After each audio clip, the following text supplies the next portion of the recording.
তীর্থ যখন মাঠ ছেড়ে উপরে উঠে জঙ্গল ভেঙে রাস্তার দিকে ছুটে যাচ্ছে, তখন ইন্দ্রর শেষ আর্তচিৎকার শুনতে পেল তীর্থ।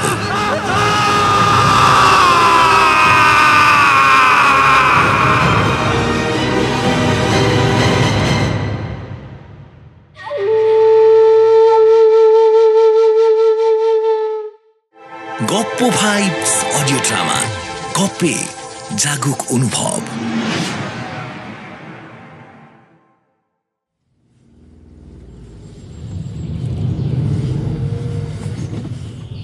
পিচ রাস্তার দুপাশে কোথাও দিগন্ত বিস্তৃত ফাঁকা জমি, কোথাও আবার বুনো গাছের জঙ্গল। অনেক দূরে দূরে কখনো কখনো গ্রামের প্রান্তদেশের দু একটা বাড়িঘর দেখা যাচ্ছে। শীতের দুপুর হলেও রোদ বেশ কড়া। গাড়ির ভিতর বসে বেশ একটু গরমও অনুভূত হচ্ছে। গায়ের থেকে ইতিমধ্যে সোয়েটার, জ্যাকেট এসব খুলে ফেলেছে তারা। এমনও হতে পারে যে টানা 5 ঘন্টা গাড়িটার মধ্যে তীর্থের অ্যালসেশিয়ান কুকুরটা সমেত তারা 5 জন ঠেসাঠেসি করে বসে আছে বলেই তাদের গরমটা বেশি লাগছে। রৌনকের এই পুরনো গাড়িটাতে আবার এয়ার কন্ডিশনিং এর ব্যবস্থা নেই। রৌনককে এতটা পথ গাড়িটা চালিয়ে আনতে হচ্ছে।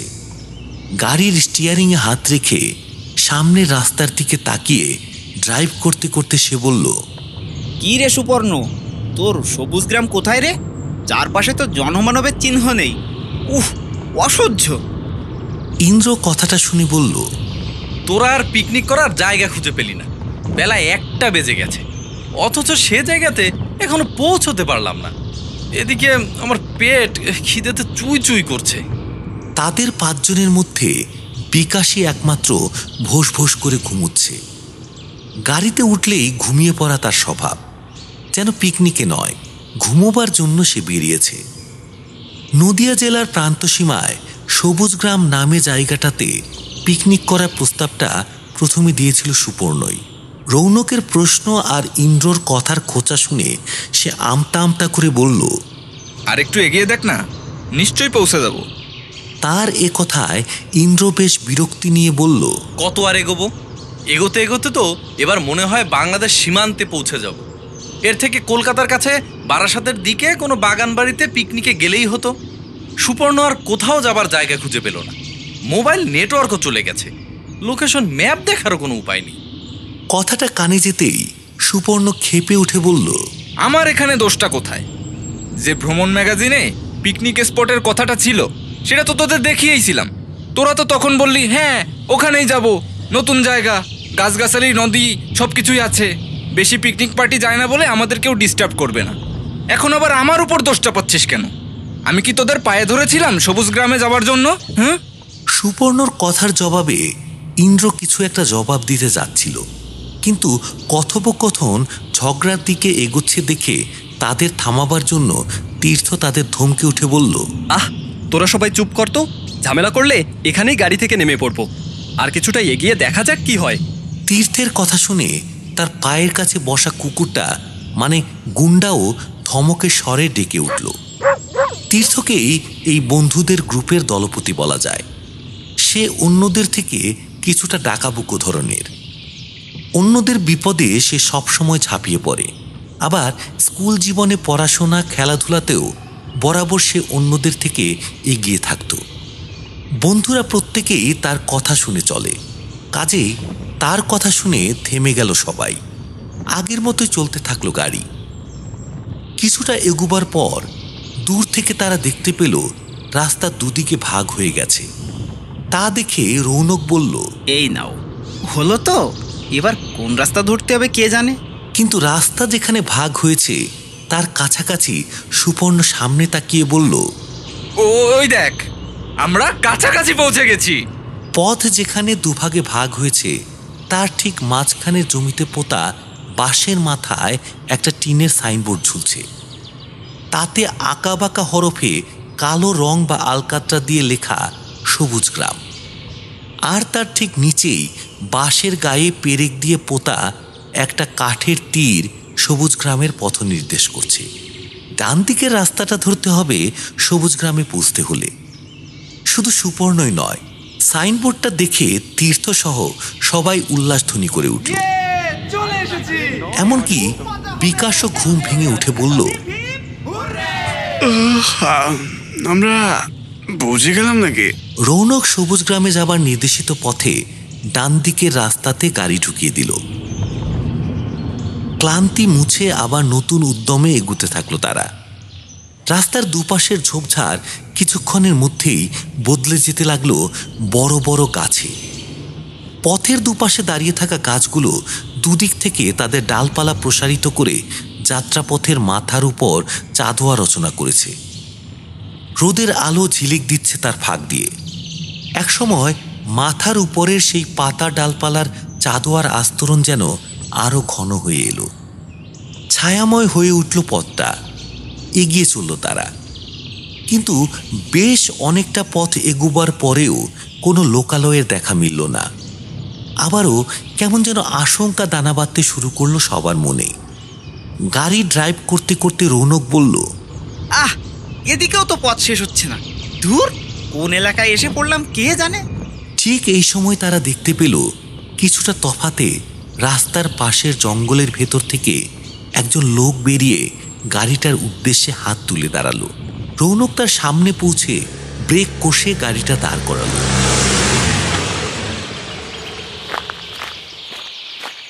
গাড়ির সামনে এসে দাঁড়ালো লোকটা। মাঝবয়সী একজন লোক। তীর্থ ভালো করে তাকালো লোকটার দিকে। লোকটার একটা চোখ কানা, চোয়াল আর মুখের গড়ন কেমন যেন ছুচলো ধরনের। নাকের নিচে ঝাঁটার কাঠির মতো কয়েকটা গোঁফ। খালি গা, খালি পা। পরনে শুধু একটা খাকি হাফ প্যান্ট। লোকটার রোমশ বুকে হাতে ঝুড়ো মাটি ধুলো লেগে আছে। তাকে দেখলেই মনে হয় স্থানীয় গ্রামীণ মানুষ।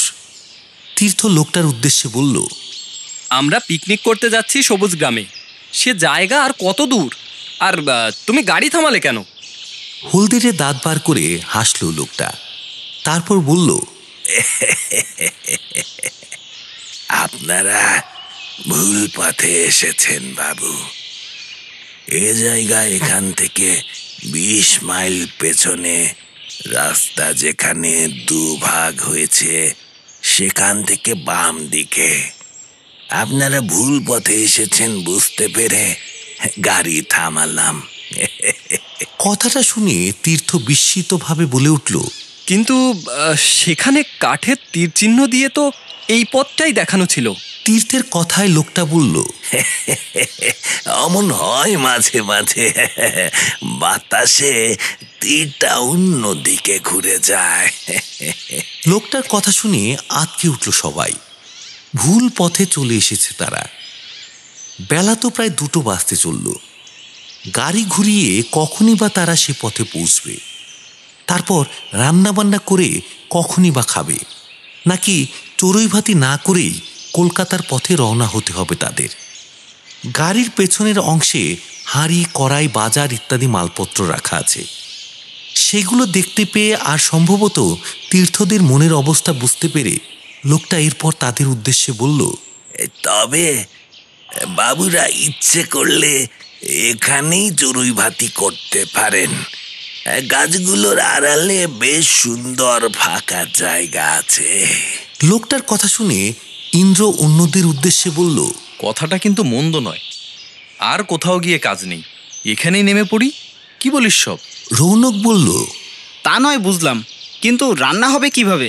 ভ্রমণের বইটাতে লেখা ছিল সবুজ গ্রামের পিকনিক স্পটে গ্যাসের সিলিন্ডার, ওভেন এসব পাওয়া যায়। সে কারণে আমরা তো গ্যাস সিলিন্ডার, ওভেন এসব সঙ্গে আনিনি। কথাটা কানে গেল লোকটার। এক চোখে তাকিয়ে সে বলল, উনুনের ব্যাপারে চিন্তা করবেন না বাবুরা, আমি উনুন খুঁড়ে দেব। জঙ্গল থেকে কাঠ আনা, বাসনপত্র ধোয়া মোছা সব কাজ আমি করে দেব। লোকটার কথা শুনে সবাই তাকালো তীর্থের দিকে। সে এই দলের মাথা। তার সিদ্ধান্তের উপর সব কিছু নির্ভর করছে। অবস্থা বিবেচনা করে তীর্থ বুঝতে পারল তাদের যদি চড়ুই ভাতি করতেই হয় তবে এখানেই নামতে হবে। শীতের ছোটবেলা, 5টা 5:30 নাগাদই অন্ধকার নেমে যাবে। সবুজ গ্রামে গিয়ে রান্নার আয়োজন করতে না করতেই হয়তো সূর্য ঢলে যাবে। তীর্থ লোকটাকে প্রশ্ন করল, এইসব কাজের জন্য তোমাকে কি দিতে হবে? লোকটা হেসে বলল, তেমন কিছু নয়। পিকনিকে যখন এসেছেন তখন নিশ্চয়ই সঙ্গে মাংস এনেছেন। দুটো মাংস খেতে দিলেই হবে। তীর্থ লোকটার কথা শুনে অনুমান করল লোকটা নিতান্তই গরিব মানুষ, মাংস কিনে খাবার ক্ষমতা তার নেই।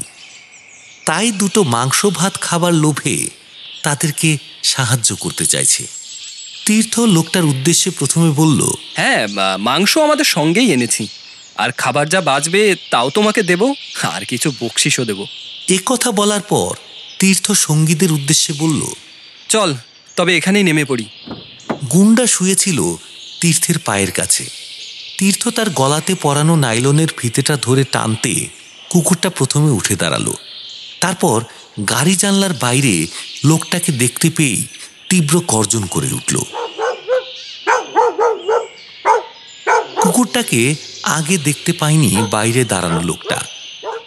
গুন্ডাকে দেখতে পেয়ে আর তার উদ্দেশ্যে গর্জন শুনে লোকটা সঙ্গে সঙ্গে গাড়ি থেকে ছিটকে দূরে সরে গেল। বিস্ময় মাখানো মৃদু ভয়ার্তভাবে সে বলে উঠল,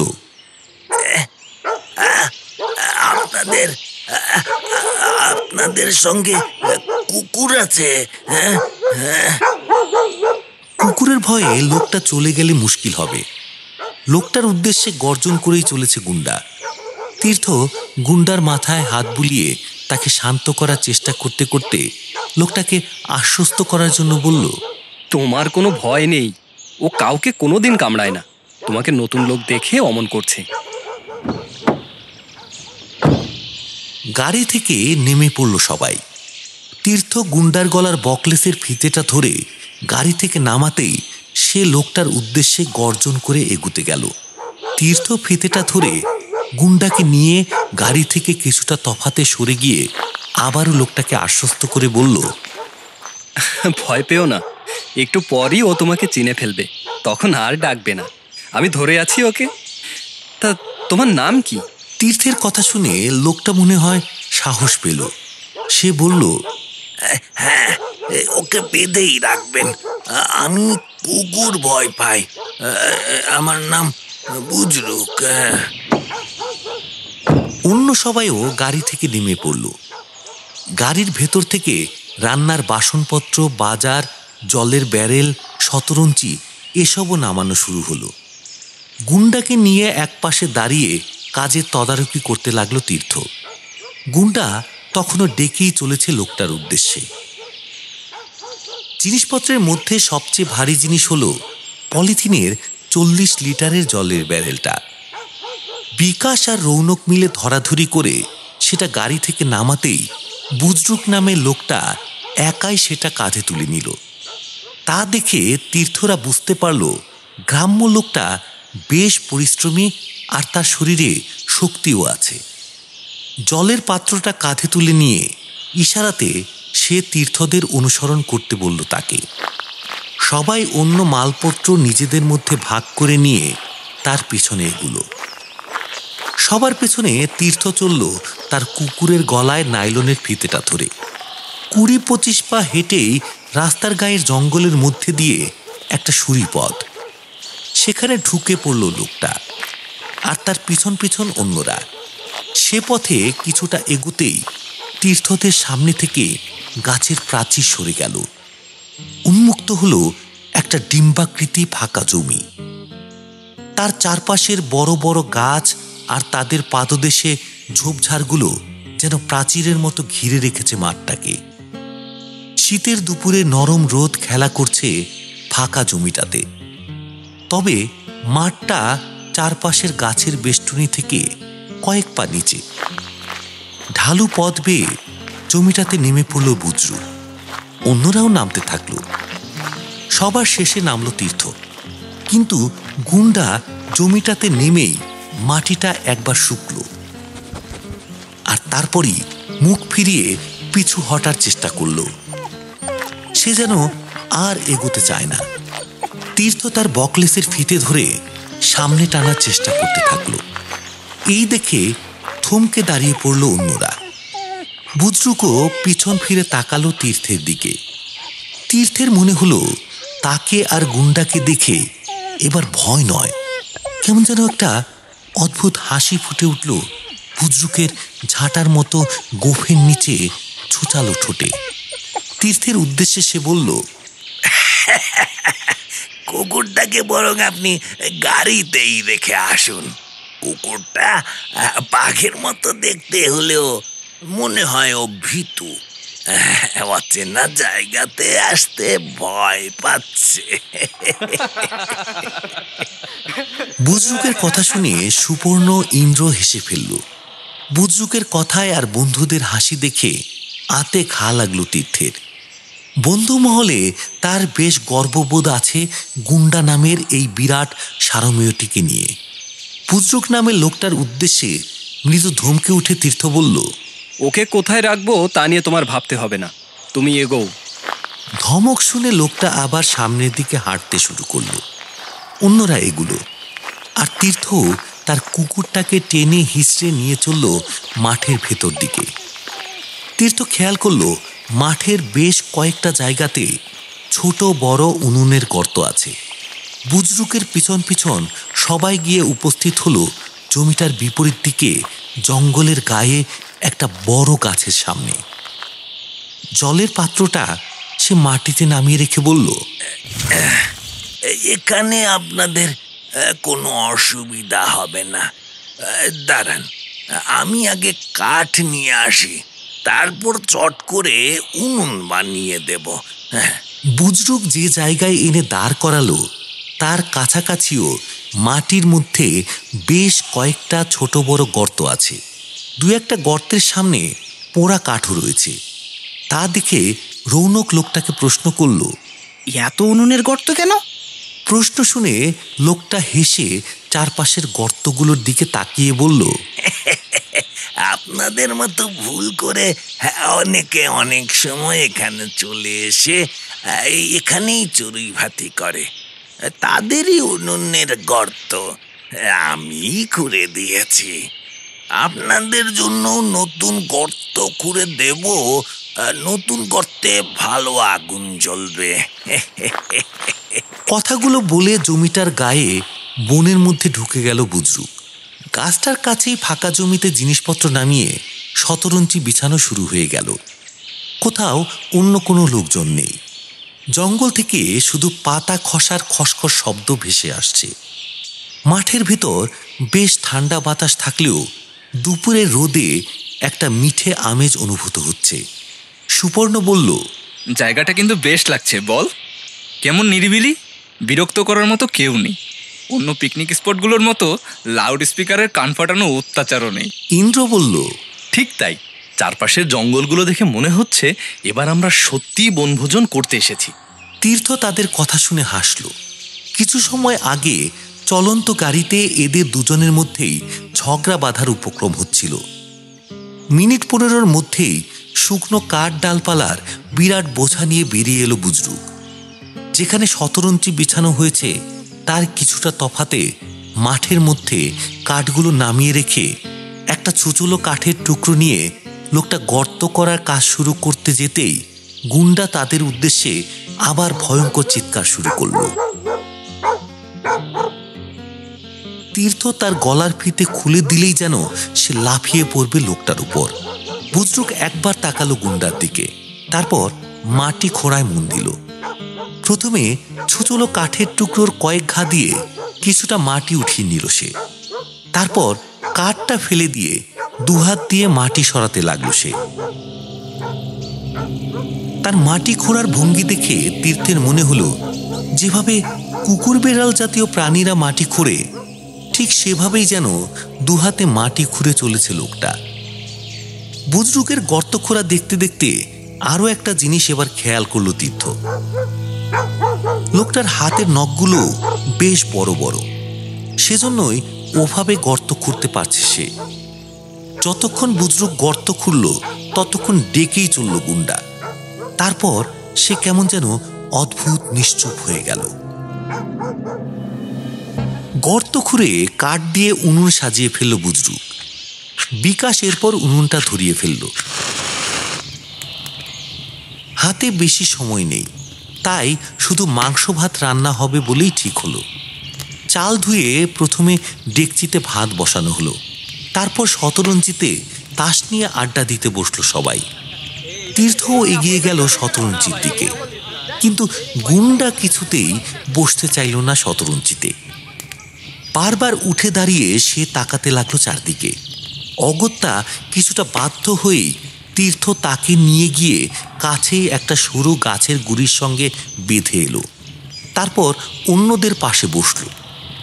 তীর্থ শতরঞ্জিতে বসতেই বুজরুক তাদের সামনে এসে দাঁড়ালো। দাঁত বার করে সে বলল, বাবুরা, তালের রস খাবেন? খাঁটি তালের রস। রৌনক জানতে চাইল, তালের রস তুমি কোথায় পাবে? বুজরুক বলল, জঙ্গলের মধ্যে আছে। আমি হাড়ি ঝুলিয়েছি, কিনতে হবে না। আনি। তীর্থরা সবাই শহরে মানুষ। তালের রসের কথা শুনলেও তা চোখে দেখার সৌভাগ্য হয়নি। কাজেই রৌনক বলল, যাও আনো, দেখি কেমন খেতে। তাদের সম্মতি পেয়ে বুজরুক জঙ্গলে ঢুকে কিছুক্ষণের মধ্যেই একটা মাটির হাঁড়ি নিয়ে বেরিয়ে এসে সেটা রাখলো তীর্থদের সামনে। হাঁড়িতে ফেনা ওঠা তালের রস, ঝাঁঝালো মিষ্টি গন্ধ বেরুচ্ছে। তীর্থ একটা প্লাস্টিকের গ্লাসে রস ঢেলে নিয়ে চাখলো। স্বাদটা তার ভালো লাগলো না, কিন্তু অন্য তিনজনের বেশ লাগলো তালের রস। ধীরে ধীরে তারা হাঁড়ি শেষ করে ফেলল। এরপর তারা তাস আর আড্ডায় মাতল। সূর্য দ্রুত এগোতে লাগলো বিকেলের দিকে। গল্প করতে করতে কখন যে ভাত ফুটে গেছে তা খেয়ালই ছিল না তীর্থদের। বুজরুকের কথাতে সম্বিত ফিরল তাদের। বাবু, চাল রান্না হয়ে গেছে। হ্যাঁ। তীর্থ দেখল ঘড়িতে কখন যেন 4টে বেজে গেছে। সে আর সুপর্ণ তাড়াতাড়ি উঠে পড়ে ভাতের ডেকচিটা নামিয়ে নিল। এরপর উনুনে ডেকচি বসিয়ে সুপর্ণ যখন তাতে পাঁঠার মাংস ছাড়তে যাবে, ঠিক সেই সময় বুজরুক বলে উঠল, বাবুদের একটা কথা বলি। আমাকে তো আপনারা মাংস দেবেনি, যদি এখনই তা দিয়ে দেন। ইন্দ্র কথাটা শুনতে পেয়ে বলল, হ্যাঁ, কাঁচা মাংস নিয়ে তুমি কি করবে? বুজরুক একটু চুপ করে থেকে বলল, ঘরের জন্য নিয়ে যাব, ছেলে মেয়েদের দেব। তীর্থের কথাটা শুনে বেশ মায়া হলো লোকটার প্রতি। গরিব মানুষ এই লোকটা, মাংস কিনে খাবার ক্ষমতা নেই, তাই কাঁচা মাংস বাড়ি নিয়ে গিয়ে রান্না করে ছেলেপুলে নিয়ে একসঙ্গে খেতে চাইছে। এ কথা ভেবে তীর্থ রৌনককে বলল, ও যখন বলছে তখন কাঁচা মাংসই দিয়ে দে ওকে। হাসি ফুটে উঠল বুজরুকের মুখে। কয়েকটা বড় পাতা কুড়িয়ে আনলো সে। রৌনক তীর্থের কথা মতো কাঁচা মাংসই দিল, একটু বেশি পরিমাণেই দিল। মাংস চাপিয়ে আবার শতরঞ্জিতে আড্ডা দিতে বসলো তারা। বিকেল হবার সঙ্গে সঙ্গেই রোদ মরে আসতে শুরু করেছে। শীতের বিকেল দ্রুত শেষ হয়েই ঘণ্টাখানেকের মধ্যেই অন্ধকার নামবে। মাংস রান্না হয়ে গেলেই খাওয়া সেরে তারা রওনা হয়ে যাবে কলকাতার দিকে। বিকাশ বলল, এই জায়গাতে যদি বেলা থাকতে থাকতে আসা যেত, তবে জঙ্গলের মধ্যেও ঘোরা যেত। নিজেদের মধ্যে নানা ধরনের গল্প, হাসি মশকরা চলতে লাগলো। একসময় ধীরে ধীরে মাংসের গন্ধও ছড়াতে শুরু করলো। তখন মাংস রান্না প্রায় হয়ে এসেছে। হঠাৎ যেন বেশ কিছুক্ষণ নিশ্চুপ থাকার পর কুকুরটা আবার ডাকতে শুরু করলো। না, ঠিক গর্জনের মতো ডাক নয়, অদ্ভুত একটা গোঙানির মতো শব্দ করতে লাগলো সে। গুন্ডাকে এমনভাবে আগে কোনোদিন ডাকতে শোনেনি তীর্থ, কিন্তু কুকুরটা একইভাবে ডেকে চলল। গুন্ডার ডাকে মাঝে মাঝে আড্ডায় ছেদ পড়তে লাগলো। তীর্থ বুঝতে পারল গুন্ডার আচরণে স্পষ্ট বিরক্ত বোধ করছে বন্ধুরা। রৌনক একসময় তীর্থকে বলেই ফেলল, তুই বরং আমার থেকে গাড়ির চাবিটা নিয়ে ওকে গাড়িতে রেখে আয়। আর তো ঘন্টাখানেকের ব্যাপার মাত্র, কোনো কারণে ওর এই জায়গা পছন্দ হচ্ছে না। তীর্থ বলল, হ্যাঁ, সেটাই ভালো। ও যেমনভাবে চেঁচাচ্ছে তাতে শান্তিতে খেতে দেবে না। রান্না তো প্রায় হয়েই এলো, সামান্য সময় ও ঠিক গাড়িতে থাকতে পারবে। গুন্ডার আচরণে বন্ধুরা বিরক্ত বোধ করছে দেখে কুকুরটাকে গাড়িতে রেখে আসবার জন্য রৌনকের থেকে গাড়ির চাবিটা নিয়ে শতরঞ্চি ছেড়ে উঠে দাঁড়ালো তীর্থ। বুজরুক মাঠের মধ্যে হেঁটে বেড়াচ্ছে, তার দিকে একবার তাকিয়ে নিয়ে তীর্থ গুন্ডার কাছে গিয়ে গাছের গা থেকে তার ফিতেটা খুলে দিল। তারপর গুন্ডাকে নিয়ে মাঠ পেরিয়ে উল্টো দিকে গাছের আড়ালে রাস্তায় যেখানে গাড়িটা রাখা আছে সেদিকে যাবার জন্য এগুলো। গুন্ডা চিৎকার থামিয়ে এগুলো তার সঙ্গে। সন্দিগ্ধভাবে মাঠের চারপাশে তাকাতে তাকাতে জমি শুকতে শুকতে এগোতে লাগলো সে। মাঠের ঠিক মাঝখানে পৌঁছে হঠাৎই থমকে দাঁড়িয়ে পড়ে দাঁত বার করে গড়গড় করে উঠল গুন্ডা। কিছুটা তফাতে একটা উনুনের গর্ত, সেদিকে তাকিয়েই দাঁড়িয়ে পড়েছে সে। ভালো করে গর্তটার দিকে তাকিয়ে তীর্থের একটা জিনিস চোখে পড়ল। গর্তের ঠিক মুখটাতেই এক টুকরো কাঁচা মাংস পড়ে আছে। বুজরুক নামের লোকটা মাঠে ঘুরে বেড়াচ্ছে, তার কাছ থেকেই নিশ্চয় অসাবধানতায় মাংসটা খসে পড়েছে গর্তের মুখে। এই কথা ভেবে নিয়ে গর্তটার পাশ কাটিয়ে গুন্ডাকে নিয়ে তীর্থ এগুলো। জঙ্গলের আড়ালে সূর্য ঢলতে শুরু করেছে, দিনের আলো দ্রুত ফুরুতে চলেছে। বেশ কিছুটা জমি পেরোবার পর রাস্তার কাছাকাছি জঙ্গলের গায়ের প্রায় সামনে পৌঁছে আবারও একটা গর্তের দিকে তাকিয়ে থমকে দাঁড়িয়ে পড়ে ঠিক আগের মতোই গর্জে উঠল গুন্ডা।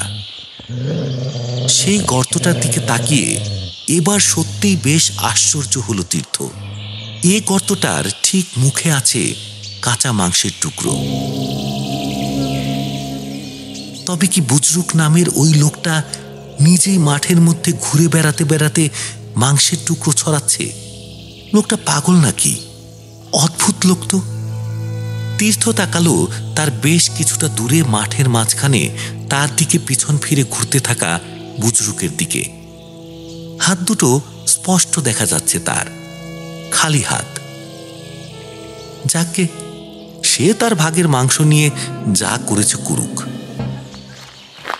এ কথা ভেবে নিয়ে তীর্থ এরপর মাঠ ছেড়ে উঠে সুরিপথ ভেঙে এগুলো রাস্তার দিকে। গাড়ির দরজা খুলতেই এক লাফে ভেতরে ঢুকে পড়ল গুন্ডা। গাড়ির একটা জানলার কাঁচ কিছুটা নামিয়ে দরজা বন্ধ করে ফেরার পথ ধরল তীর্থ। সে যখন মাঠে নামলো তখন সূর্য বনের আড়ালে চলে গেছে।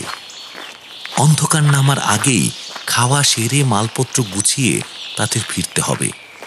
তীর্থ তাই দ্রুত এগুলো মাঠের অন্য প্রান্তে তার বন্ধুদের দিকে। সে যখন তার বন্ধুদের কাছে পৌঁছলো তখন মাংস রান্না হয়ে গেছে। উনুনের উপর মাংসের ডেকচিতে খুন্তি নাড়বার পর বিকাশ সেটা শতরঞ্চির কাছে নামিয়ে আনছে। কিছুটা তফাতে উবু হয়ে বসে আছে বুজরুক নামের লোকটা। তীর্থের একবার মনে হলো মাংস ফেলার ব্যাপারটা সম্বন্ধে প্রশ্ন করে লোকটাকে, কিন্তু এরপরই তার মনে হলো ব্যাপারটা তার বন্ধুদের কানে গেলে হয়তো তারা পয়সা দিয়ে কেনা দামি মাংস এভাবে নষ্ট করার জন্য ঝামেলা বাঁধিয়ে দেবে লোকটার সঙ্গে। বাসনপত্র মাজিয়ে নিতে হবে লোকটাকে দিয়ে। তাই শেষ বেলাতে ঝগড়াঝাটির সম্ভাবনা এড়াতে তীর্থ আর কোনো প্রশ্ন করল না লোকটাকে। তীর্থরা যখন খেতে বসল তখন বনের আড়ালে সূর্য সত্যিই ডুবে গেছে। বাতাস বেশ ঠান্ডা হয়ে এসেছে। সন্ধ্যা নামার প্রস্তুতিতে মাঠের উপর পাতলা কুয়াশার চাদর ভাসতে শুরু করেছে। বেশ তৃপ্তি করেই ভাত মাংস খেলো সবাই মিলে। খাওয়া শেষ করে যখন তারা উঠে দাঁড়ালো তখন সন্ধ্যা নামতে চলেছে। তীর্থ বলল, চল এবার, তাড়াতাড়ি ফিরতে হবে আমাদের। বুজরুকও এবার উঠে দাঁড়িয়েছে। সে তাদের বলল, বাবুরা মুখ হাত ধুয়ে একটু বিশ্রাম নিন, আপনাদের চিন্তা নেই। আমি বাসনপত্র ধুয়ে সবকিছু গুছিয়ে গাড়িতে তুলে দেব। হ্যাঁ। খাবার পর হাত মুখ ধুয়ে তীর্থ ছাড়া অন্যরা শতরঞ্চিতে বসে পড়ল। ইন্দ্র ঢেকুর তুলে বলল, যা ভরপেট খেলাম তাতে সত্যি একটু বসে নেওয়া দরকার। ভাত খাবার আগে থেকেই মানে রসটা খাবার পর থেকেই কেমন যেন ঝিমুনি লাগছে। রৌনক বলল, আমারও একই অবস্থা রে, 10 মিনিট না বসলে চলবে না। তাকে সমর্থন করে বিকাশ বলল, হ্যাঁ ঠিক বলেছিস, আমারও ঘুম ঘুম ভাব আসছে। সবাই শরীর এলিয়ে বসল তীর্থ ছাড়া। তাকে এবার শেষ কাজটুকুর তদারকি করতে হবে। বুজরুক নামের লোকটা এরপর তার কথা মতোই জিনিসপত্র গোছানো, বাসন ধোয়ার কাজ শুরু করলো। কিন্তু তার দিকে তাকিয়ে তীর্থের মনে হতে লাগলো যেন অতি ধীরে হাত পা নাড়িয়ে কাজ করছে লোকটা। এদিকে দ্রুত অন্ধকার নেমে আসছে। সূর্য ডুবে গেছে বেশ কিছু সময় আগে। জঙ্গলের ভেতরের অংশ ইতিমধ্যেই ডুবে যেতে শুরু করেছে গাঢ় অন্ধকারের আড়ালে। তীর্থ তাকালো বন্ধুদের দিকে। তালের রস, তারপর ভরপেট মাংস ভাত খেয়ে কেমন একটা ঝিমুনি এসেছে তাদের মধ্যে। বুজরুক নামের লোকটার প্রতি তাদের কোনো খেয়ালই নেই। বাসনপত্রগুলো যেন লোকটা মেজেই চলেছে। তীর্থ তার উদ্দেশ্যে বলল, তাড়াতাড়ি করো, আমাদের ফিরতে হবে। এত ধীরে কাজ করলে হয়? 2টো হাঁড়ি পাতিল মাজতে আর কত সময় লাগবে? লোকটা বলল, এই তো বাবু, এখনই হলো বললে। বুজরুক মুখে কথাটা বলল ঠিকই, কিন্তু তীর্থের মনে হলো আগের থেকেও যেন স্লথ হয়ে এলো লোকটার হাত। বাসনগুলোর গায়ে অতি ধীরে হাত বোলাতে বোলাতে চারপাশে তাকিয়ে বুজরুক নামের লোকটা যেন কোনো কিছুর প্রতীক্ষা করছে। জঙ্গলের অন্ধকার এবার মাঠের ভিতরও প্রবেশ করতে শুরু করেছে। না, আর দেরি করা চলে না। এই সামান্য কটা বাসন মাজতে কি এত সময় লাগে?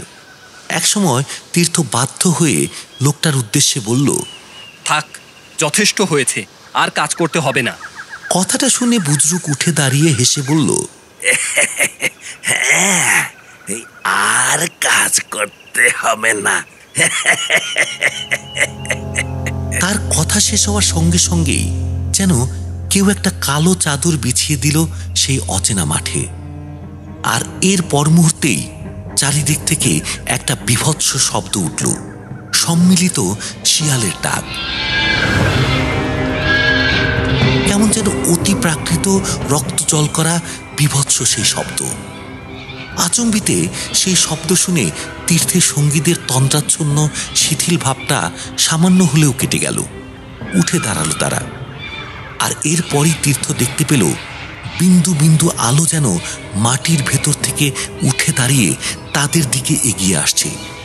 ক্রমশ উজ্জ্বল হয়ে উঠছে সেই আলোক বিন্দুগুলো। তারা যখন একদম কাছে এগিয়ে এলো, তখন তীর্থরা বুঝতে পারল ওই জোড়া জোড়া আলোক বিন্দুগুলো আসলে শিয়ালের চোখ। তাদের শরীরের দুর্গন্ধে বাতাস ভারী হয়ে উঠেছে। অন্ধকারের মধ্যে তীর্থের বন্ধুদের মধ্যে কে যেন বলে উঠল, এই প্রাণীগুলো এভাবে এগিয়ে আসছে কেন? প্রত্যুত্তরে যেন একটা হাসি শোনা গেল কাছ থেকে। বুজরুক যেন অন্ধকারের মধ্যে হারিয়ে গেছে, তাকে আর দেখা যাচ্ছে না। কিন্তু তীর্থের মনে হলো হাসিটা যেন বুজরুক নামের লোকটাই হাসলো। আর এরপরই যে ঘটনা ঘটল তার জন্য তীর্থরা কেউই প্রস্তুত ছিল না। পালিয়ে পালিয়ে শিয়ালের দল তখন তাদের গর্ত থেকে উঠে এসেছে। অন্ধকারকে আলোড়িত বিদীর্ণ করে জান্তব আক্রোশে একবার সম্মিলিত উল্লাসধ্বনি করে উঠল সেই সাপদের দল। তার পরক্ষণেই তারা ছুটে এসে একসঙ্গে ঝাঁপিয়ে পড়ল উঠে দাঁড়ানো তীর্থের সঙ্গীদের উপর।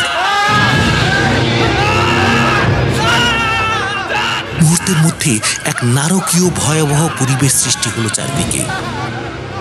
মানুষের আর্তনাদ আর হিংস্র প্রাণীগুলোর ছুটোপুটি শব্দে ভরে উঠল অন্ধকার অচেনা প্রান্তর। হিংস্র প্রাণীগুলো সোজা এসে কামড় বসাচ্ছে মানুষগুলোর শরীরে। তাদের একটাকে আঘাত করে দূরে সরালে তার পরক্ষণে 3টে প্রাণী গায়ের উপর ঝাঁপিয়ে পড়ে মাংস খুবলে নিচ্ছে। তীর্থের দিকেও এগিয়ে এলো বেশ কয়েক জোড়া হিংস্র চোখ। একটা প্রাণী তার উদ্দেশ্যে লাফাতে যেতেই তীর্থ প্রচন্ড জোরে লাথি কষালো তাকে লক্ষ্য করে। কয়েক হাত দূরে প্রাণীটা মাটির উপর আছড়ে পড়ে একটা আর্তনাদ করে উঠল।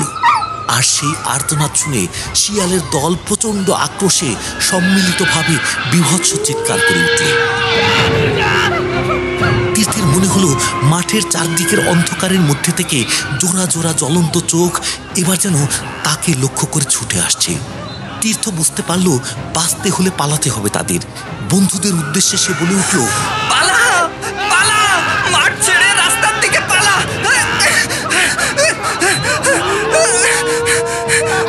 কথাগুলো বলেই মাঠের মধ্যে দিয়ে রাস্তার দিকে ছুটতে শুরু করলো সে। বিকাশ আর রৌনক ততক্ষণে মাটিতে পড়ে গেছে। শিয়ালের দল খুবলে খেতে শুরু করেছে তাদের শরীর। সুপর্ণ আর ইন্দ্র কোনো রকমে ছুটতে শুরু করলো তীর্থের কথা শুনে। আর একদল শিয়ালও ছুটতে শুরু করলো তাদের পিছনে। মাঝ মাঠে পৌঁছে একটা গর্তের মধ্যে পা ঠুকে মাটিতে পড়ে গেল সুপর্ণ। মুহূর্তের মধ্যে মৌমাছির পালের মতো তার উপর ঝাঁপিয়ে পড়ল পিছনে ছুটে আসা শিয়ালের একটা দল। সুপর্ণ কোনো আর্তনাদ করারও সুযোগ পেল না। আর বাকিরা ছুটে চলল তীর্থ আর ইন্দ্রের পিছনে। প্রথমে ছুটছে তীর্থ, তার কিছুটা তফাতে ইন্দ্র, আর তার পেছনে উন্মত্ত হিংস্র শিয়ালের দল। তীর্থ যখন মাঠ ছেড়ে উপরে উঠে জঙ্গল ভেঙে রাস্তার দিকে ছুটে যাচ্ছে, তখন ইন্দ্রর শেষ আর্তচিৎকার শুনতে পেল তীর্থ।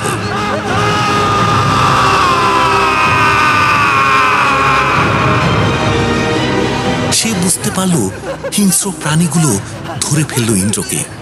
তীর্থ এও বুঝতে পারল যে ইন্দ্রকে সাহায্য করতে যাবার চেষ্টা করা বৃথা। খালি হাতে এই উন্মত্ত হিংস্র প্রাণীগুলোর সঙ্গে লড়াই করতে গেলে তাকেও ছিঁড়ে খাবে পশুগুলো। তাই তীর্থ আর পিছু না ফিরে ঝোপ জঙ্গল ভেঙে ছুটল রাস্তার দিকে। কোনো রকমের রাস্তায় পৌঁছে গেল তীর্থ। তাদের গাড়িটা একই জায়গাতে রয়েছে। এক ছুটে গাড়ির কাছে পৌঁছে গেল তীর্থ। তাকে দেখে ডেকে উঠল গুন্ডা। তীর্থের কাছেই চাবি ছিল গাড়ির। কোনো রকমে দ্রুত চাবি দিয়ে গাড়ির দরজা খুলে ফেলল সে। তীর্থ যখন ভেতরে ঢুকতে যাচ্ছে, ঠিক তখনই পেছনে একটা অস্পষ্ট শব্দ শুনে পেছনে তাকিয়ে সে দেখল তার গাড়ির দিকে এগিয়ে আসছে একজন লোক। সম্ভবত লোকটা তার পিছনেই ছুটে আসছে।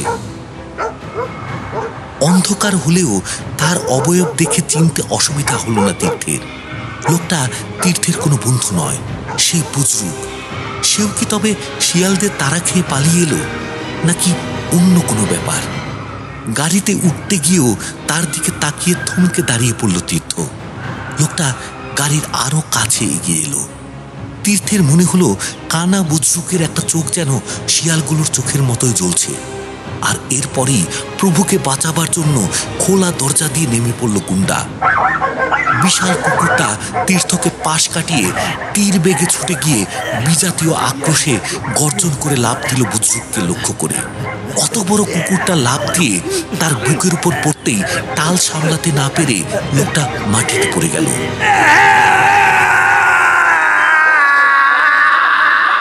তার গলা থেকেও বেরিয়ে এলো একটা চিৎকার। তবে সেই চিৎকার মানুষের নয়, শিয়ালের ডাক। আর সেই চিৎকার করা মাত্রই তার জবাবে সেই মাঠের দিক থেকে ভেসে এলো অনেকগুলো শিয়ালের রক্ত জল করা চিৎকার। মাঠ ছেড়ে রাস্তার দিকে শিয়ালের ঝাঁক ছুটে আসতে লাগলো চিৎকার করতে করতে। ব্যাপারটা বুঝতে পেরে তীর্থ আর সময় নষ্ট না করে গাড়ির ভেতর উঠে দরজা বন্ধ করে চাবি দিয়ে ইঞ্জিন স্টার্ট করে গাড়ির হেডলাইট জ্বালিয়ে দিল। আর সেই আলোতে তীর্থ গাড়ির ভেতর থেকে দেখল প্রবল বিক্রমে লড়ে চলছে গুন্ডা। তবে যার সঙ্গে সে মরণপণ লড়াইতে অবতীর্ণ হয়েছে সে কোন মানুষ নয়, বিরাট বড় একটা শিয়াল। তাই দুজনে আছড়ে কামড়ে পরস্পরকে ছিঁড়ে টুকরো টুকরো করার চেষ্টা করছে। আর এরপরই সেখানে এসে হাজির হয়ে গেল সেই শিয়ালের দল। জোড়া জোড়া হিংস্র জ্বলন্ত চোখ। তাদের একদল ঝাঁপিয়ে পড়ল লড়তে থাকা কুকুরটার উপর, আর একদল চারপাশ থেকে ঝাঁপিয়ে পড়তে লাগলো গাড়ির উপর। কাঁচ ভেঙে তীর্থকে টেনে নামিয়ে ছিঁড়ে ফেলার জন্য।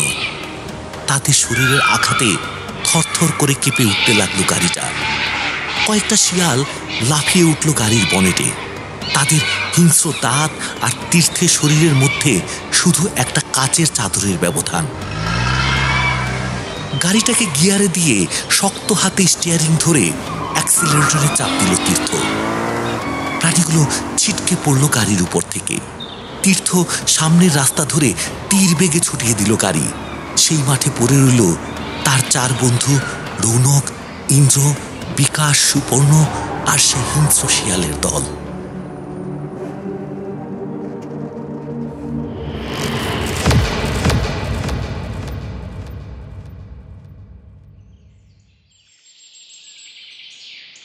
পরদিন তীর্থ যখন আবার সেই মাঠের কাছের রাস্তাটায় উপস্থিত হলো, তখন সূর্য মাথার উপরে অনেকটাই উঠে গেছে। গত রাতে রাস্তা ধরে এগিয়ে শেষ পর্যন্ত একটা গ্রামে পৌঁছে গেছিল তীর্থ। রাতে আর এ জায়গাতে ফিরে আসার মতো পরিস্থিতি ছিল না তীর্থের। আতঙ্ক কাটিয়ে একটু সুস্থ হতেই অনেক সময় লেগে গিয়েছিল তার। সকাল হতেই একদল গ্রামবাসী প্রথমে তাকে থানায় নিয়ে গেছিল।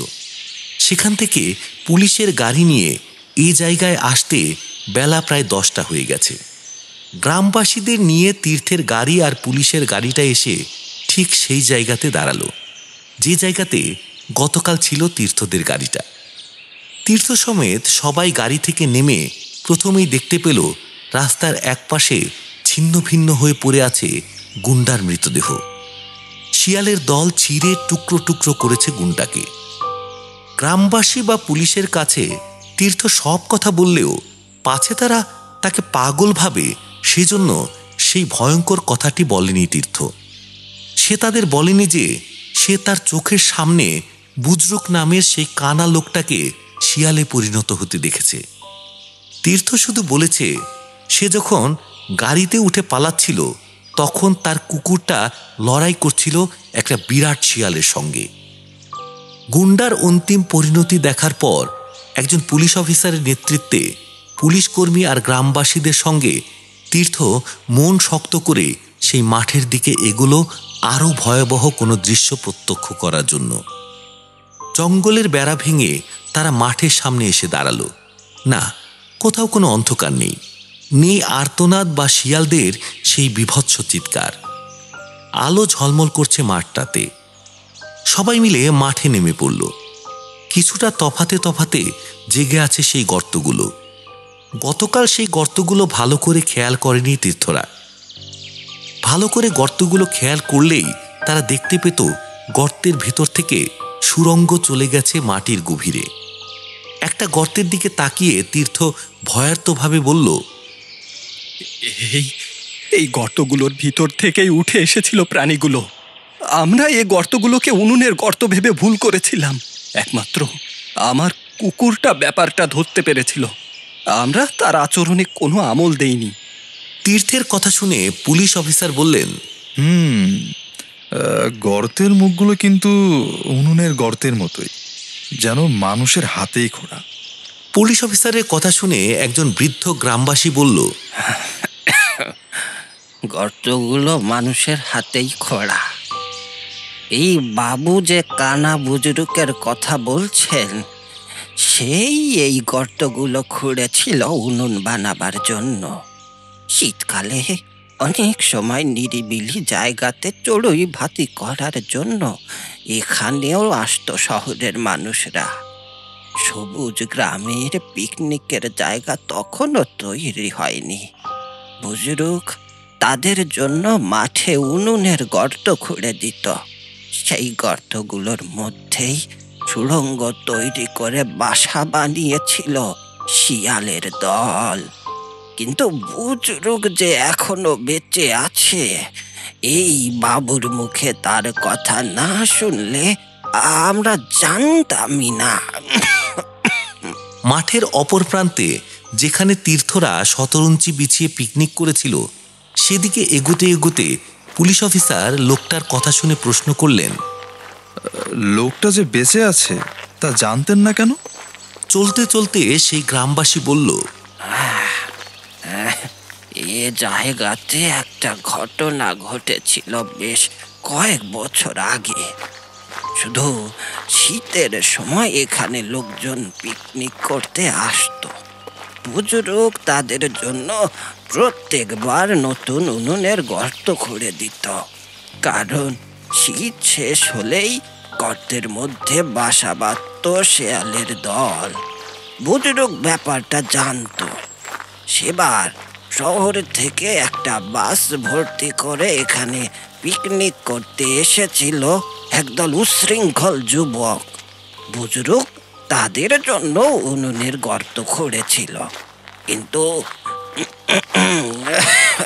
কিন্তু কিভাবে যেন সেই ছেলে ছোকরার দল বুঝতে পেরেছিল যে মাঠের অনেক গর্তের মধ্যে শিয়াল থাকে।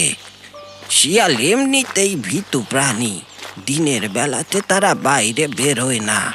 গর্তে শিয়াল আছে বুঝতে পেরে নিষ্ঠুর মজা করার জন্য সেই অসভ্য লোকগুলো গরম জল ঢালতে থাকলো গর্তগুলোর ভিতর। আতঙ্কিত নিরীহ প্রাণীগুলো পুড়ে যাওয়া অবস্থাতে গর্ত থেকে বাইরে বেরিয়ে ছোটাছুটি করতে লাগলো, আর তা দেখে আমোদ পেতে লাগলো নিষ্ঠুর লোকগুলো। তারপর বনভোজন করে ফিরে গিয়েছিল তারা। এ কথা বলার পর লোকটা বলল, ওই ঘটনার পর থেকে কানা বুজুর্গকে আর কেউ কোনো দিন দেখেনি। সে সময় একটা খবর রটেছিল, বুজুর্গ বারবার নিষেধ করা সত্ত্বেও যখন সেই শয়তান মানুষগুলো জল ঢালা থামালো না, তখন নাকি বুজুর্গ অসহায় নিরীহ প্রাণীগুলোর ওপর লোকগুলোর অত্যাচার আর সহ্য করতে না পেরে একটা লোক শিয়ালের গর্তে গরম জল যেই ঢালতে যাবে, সেই গরম জল ওই লোকটার গায়েই ঢেলে দিয়েছিল। আর তারপরে নাকি লোকগুলো বুজুর্গকে পিটিয়ে মেরে মাঠের কোথাও পুঁতে দিয়েছিল তার দেহ। গল্পটা শুনে পুলিশ অফিসার বললেন, কিন্তু এই ভদ্রলোকের কথাই যখন জানাই যাচ্ছে যে বুজরুক বেঁচে আছে, তখন থেকে খুঁজে বার করা দরকার। তার থেকে জানতে হবে কেন এমন ঘটল।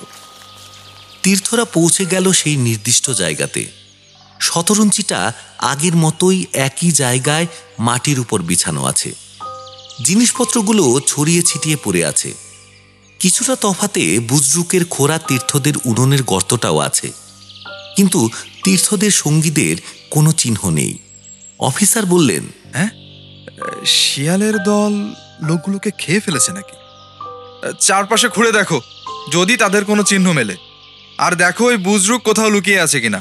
তীর্থ আর পুলিশ অফিসার দাঁড়িয়ে রইলেন শতরঞ্চির কাছে, আর অন্য পুলিশকর্মী আর গ্রামবাসীরা তল্লাশি শুরু করলো মাঠ আর তার পাশের জঙ্গলে। বেশ অনেকক্ষণ ধরে খোঁজ করার পর পুলিশকর্মী আর গ্রামবাসীরা আবার তীর্থদের কাছে ফিরে এলো। না, মাঠ বা জঙ্গলের কোথাও তীর্থের সঙ্গীদের বা বুজরুকের চিহ্ন মেলেনি। অফিসার বললেন, তবে এখানে থেকে আর কোনো লাভ নেই, চলুন থানায় ফিরে যা ব্যবস্থা নেওয়ার নিতে হবে। অগত্যা ফেরার জন্য পা বাড়াতে যাচ্ছিল সবাই। ঠিক সেই সময় একটা অস্পষ্ট শব্দ ভেসে এলো শতরঞ্চিটার কাছ থেকে। শব্দটা শুনে একজন পুলিশকর্মী শতরঞ্চিটা মাটি থেকে উঠিয়ে ফেলতেই এক অদ্ভুত দৃশ্য চোখে পড়ল তীর্থসহ সকলের।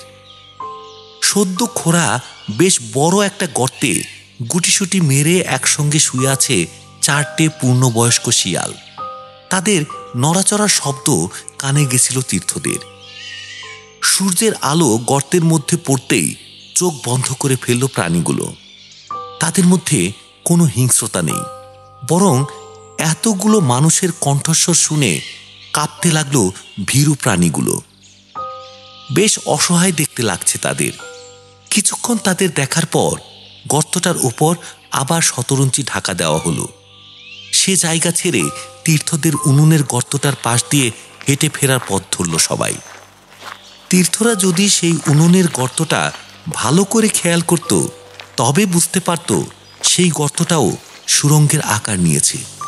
তার গভীর অন্ধকারে, যেখানে সূর্যের আলো প্রবেশ করছে না, সেখানে শুয়ে তীর্থদের কথাবার্তা শুনছিল একটা কানা শিয়াল। মনে মনে সে বলছিল, শিয়ালের সংখ্যা আরো 4টে বাড়ল। আবারও নিশ্চয়ই পথ ভুল করে মানুষ আসবে এখানে, যেমন তারা আসে। বাড়তে থাকবে শিয়ালের সংখ্যা, যেমন বেড়ে চলেছে। তারপর একদিন আমরা দিনের আলোতেই গর্ত ছেড়ে বেরিয়ে ঝাঁপিয়ে পড়ব মানুষদের উপর। টুকরো টুকরো করে ছিঁড়ে ফেলবো নিষ্ঠুর পৃথিবীর নিষ্ঠুর মানুষগুলোকে।